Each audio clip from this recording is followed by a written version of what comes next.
Hello, I am Sam Buduris, and I'd like to thank each and every one of you fantasy fans for coming out today. This scientific fantasy fan was one of the best heroes around as a kid. I remember turning on Big Ben even before going to elementary school with my mom. Halloween is also right around the corner at this time, and I still have pictures for myself back in 2006 when I thought I was Big Ben for the night. I know all you cartoon lovers that love Ben are going through some hardships right now, but there should be a remembrance movie coming out later this year for us, and I cannot wait for that. Throughout the 4 seasons, I'd have to say season 3 was definitely my favorite because it really shows all the love and support that he has for his friends and family. And that's also when Goku, his arch nemesis, comes into play. Benny was definitely a big family man. I think I even picked up a few traits from him. One code he always lived by was never to let his friends or family get in any danger. Actually, in season 3, he made the Omnicopter to keep him safe while traveling around the world. Losing Ben was honestly a hard time for me as a kid. He was really the only hero I enjoyed watching, and when it got canceled, my mom would just turn on the news instead.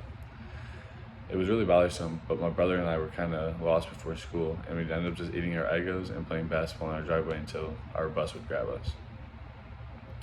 Ben honestly taught me a lot of life lessons. One key thing he taught me was to never back down from a challenge, no matter how big it may be. Ben always had to overcome the biggest and baddest creatures, and I believe that was the main reason I truly enjoyed Ben 10 so much, with all the fantasy-packed action it had in it. I still live by what he taught me on a daily basis with school, baseball, and any adversity I had to overcome. Ben also knew how to cheer me up and make me laugh for a long day at school or even after school. In closing, I'd like to share a few memories that still have me laughing to this day. My first memory would have to be when my brother and I were acting a scene out before school one day, and we broke one of my mom's flower vases. My brother was running around screaming, and he tackled me after. So what Ben always taught me was to never back down. So I got back up and tackled him. 2 seconds later, a shatter occurs, and we stopped like a deer in headlights. And it was definitely worth it, because after it was all said and done, my mom cleaned it all up. She actually shared some laughs with us.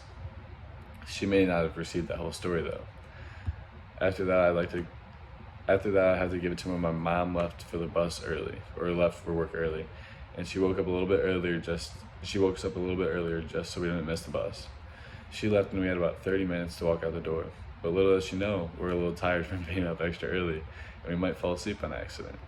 Eventually, me and my brother just binge watched a whole season before I even remember the home phone ringing. We didn't think anything less than to answer my mom's phone call, right? Nope. Dumbest thing we could have ever done, because we just told ourselves by answering the phone. Let's just say that was the last of Ben 10 for us, and she had some nice words to share with us and the principal. Thank you for coming, and I hope you keep Ben Tennis in your prayers. Thank you.